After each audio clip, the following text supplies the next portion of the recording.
I've seen both sides of this where as a restricted free agent, of course, you sort of have to wait unless somebody brings you a massive offer sheet. And I knew when I was restricted that was the summer LeBron was a free agent, D Wade, Chris Bosh, Amari Stoudemire, Carlos Boozer. That was 2010.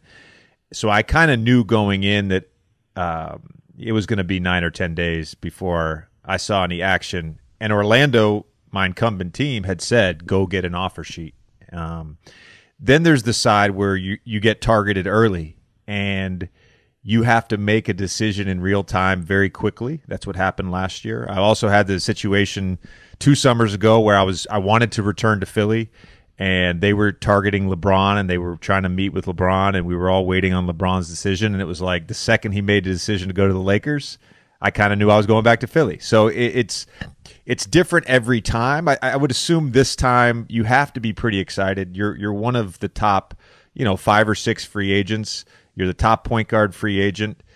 You're going to have a lot of suitors. Teams are going to put you as sort of their number one target. What are those factors, and how do you, because we all mentioned winning, we mentioned location, but a lot of this comes down to bread. A lot of this comes down to, and especially for someone like you who's on the upswing of his career and still a young player, securing that first real bag has to be really important right now. Yeah, absolutely. I've never shied about it. I never really talked about it publicly, but I'll share with you guys. I'm trying to get paid, man. I'm not shy about that. I don't have to tell people that I value winning. Like, just look at my story, do your research. I've never been on a losing team in my entire life. That's what I'm about, and that's just what it is. So I won a championship, and now it's time to cash out on 26. I feel like I'm only 4 years in, but I feel like I'm on the verge of blossoming even more, with more of a lead role and just taking more responsibility in my game. So all of those things factor into it. But, at the end of the day, it's not purely numbers, but the numbers do play a big part. And I just want to feel my value reciprocated from the other end. And teams can tell you that value all they want to, but until they show you with numbers, then you know what that means. So we'll see what that looks like. I'm not gonna play hard to get it. I'm not gonna try to outsmart myself and stack teams against each other. But I mean, we'll see what the numbers look like when they come in. We'll try to make the best decision. But I'm a pretty simple guy, so it's not that difficult for me.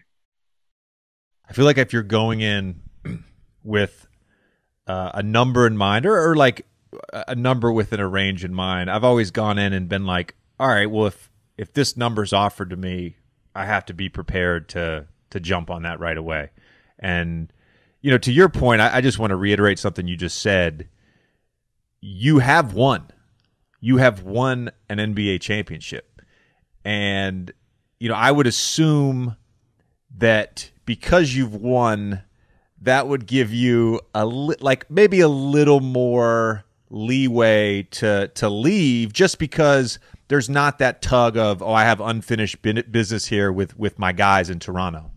Yeah, absolutely. And obviously our season this year didn't finish out the way we wanted to, so that sucked. But I don't have anything left to prove in the terms of I need to win or show that I can do this or show that I can do that. I wasn't a lottery pick, and I wasn't a guy who people thought was going to be the player that I am. I'm not a quote unquote max guy or none of that thing. So I don't, those same factors that most top free agents deal with, I don't have any of those concepts in my mind. Like you said, I don't have a number in mind that's I can't take anything less than this. No, I'm going to look at all the offers on the table. I know what I feel like I'm worth, and I'll see if their minds are in the same place as me.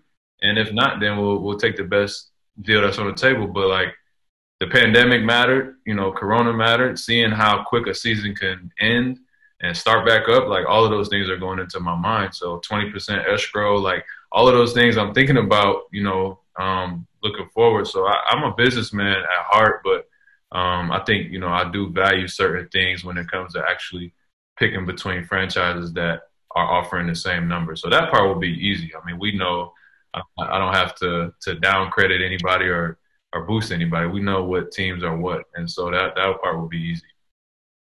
So Malcolm Brogdon, I know when he chose to go to the Pacers and worked out that sign and trade that they did with Milwaukee, obviously the money he got was great, but a big factor in that decision was being able to play point guard and run his own team. How much of a factor is that in this decision? And in a way, I'm just viewing this from the outside, of course, but in a way, if I'm in your shoes, I'm thinking to myself, all right, well, how do I take that next step in my career? How do I get to that next level?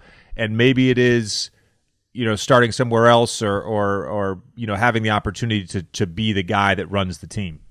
Yeah, absolutely. I'm a very, ambitious guy, and I have extreme confidence and belief in myself. So I would love to run a team someday.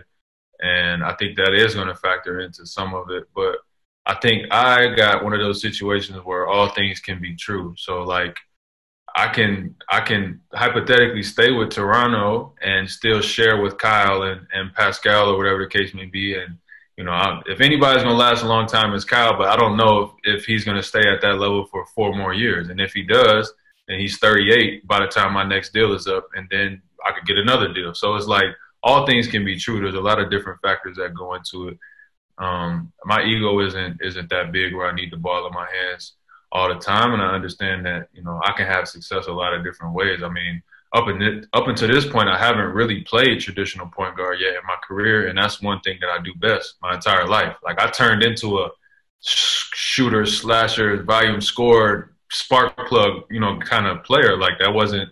I've never been that before I got to the NBA. So just being able to adapt and just being sharp on all fronts is something that's helped me. So I'm not stuck on it. I would like to run my own team one day as just a point guard and a guy who is a great leader of men. I think that's something that I would really look forward to.